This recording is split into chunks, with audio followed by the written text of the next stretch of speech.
안녕하세요. 사회평론가 박장백입니다. 오늘은 비법광장 두 번째 이야기로서 사실상 비법광장의 시작이라 할 수 있겠는데요. 본격적으로 비법광장을 시작하기 전에 한 가지 용어 정의부터 하고 시작하겠습니다.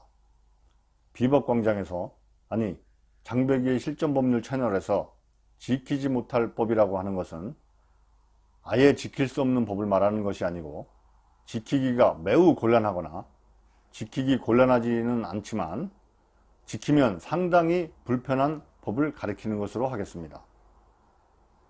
여러분 생각해 보세요. 아무리 악법이라 하더라도 아예 절대로 지킬 수 없는 법이 과연 있을까요? 우리나라에는 지키지 못할 법과 제도가 난무하고 있는데 그 정도가 너무 심해서 이런 생각마저 듭니다. 많은 국민들을 일부러 범죄자로 만들어 놓고 소위 힘 있는 자들만 그 처벌 내지 제재를 면하거나, 남들은 지키지 못할 법 때문에 할 수 없는 것을 힘 있는 자들만 함으로써 상대적으로 행복감을 느끼려고 법을 그렇게 만들어 놓은 것이 아닌가 하는 생각마저 듭니다. 참 기가 막힙니다.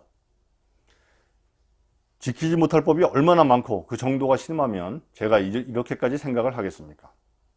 자, 이제 본론으로 들어가서 오늘은 낙태죄에 관해서 살펴보겠습니다. 낙태는 형법에 규정된 범죄로서 위반한 경우 1년 이하의 징역 또는 200만 원 이하의 벌금에 처해지는 범죄인데, 모든 낙태를 처벌하는 것은 아니고 모자보건법 제14조에 허용되는 낙태는 처벌하지 않습니다. 그런데 모자보건법에서 허용되는 낙태는 총 5가지인데요. 5가지 모두 임신 24주 이내에만 가능하고, 그 5가지 사유 중에서 3가지는 임신부나 배우자에게, 즉 임신된 태아의 생부, 생모 중 한 사람에게 심각한 유전적 장애가 있거나 심각한 전염병을 앓고 있는 경우와 임산부가 심각하게 허약한 경우입니다. 따라서 이 3가지는 특별한 사람이 아니면 해당 사항이 없다고 보시면 됩니다. 그리고 모자보건법에서 낙태를 허용하는 나머지 2가지는 강간에 의한 임신의 경우와 법률상 혼인할 수 없는 친인척 간에 임신한 경우입니다.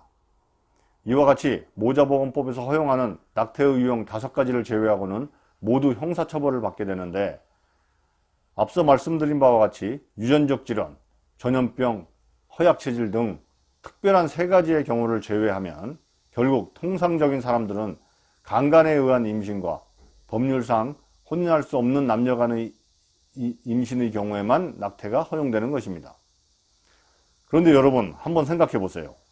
아직 철이 들기 전인 미성년자가, 심지어는 중학생이 현행법상 허용되는 5가지의 경우 외의 사유로 임신을 하게 된 경우, 과연 예외 없이 낙태를 불허하고 출산을 하게 하는 것이 올바른 선택일까요?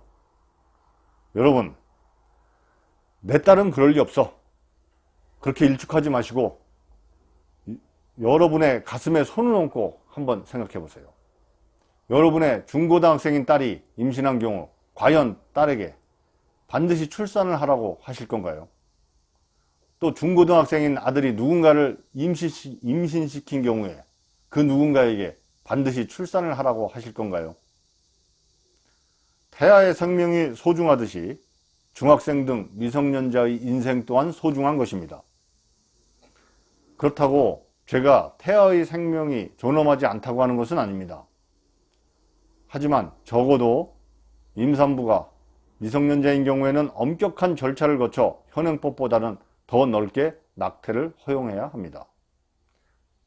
여기서 현행법상 허용되는 낙태의 유형 중에 법률상 혼인할 수 없는 남녀 간의 임신에 관해서 한번 되짚어볼 필요가 있을 것입니다. 법률상 결혼을 못하는 남녀 간에 임신한 경우에는 낙태를 허용하는데, 그 취지는 결혼이 불가능한 경우에는 태아의 생명을 침해하더라도 임산부 등 임신한 생부, 생모의 인생을 보호하려는 취지도 분명히 있을 것입니다. 그런데 현행법은 법률상 혼인은 가능하지만 양가 부모는 물론 당사자들도 결코 절대로 결혼하지 않을 사람들의 인생은 이를 전혀 보호하지 않고 있는 것입니다. 형평성에도 어긋난다고 볼 수 있습니다. 저의 이러한 견해에 대해서는 법률상 혼인이 불가능한 경우의 임신에 낙태를 허용하는 것은 그 임신은 근친간에 이루어진 것이므로 우생학적으로 문제가 발생할 수 있기 때문에 낙태를 허용하는 것이지 혼인을 못하는 임산부 등의 인생을 보호하려는 취지에서 낙태를 허용하는 것은 아니다 라는 반론이 제기될 수도 있을 텐데요.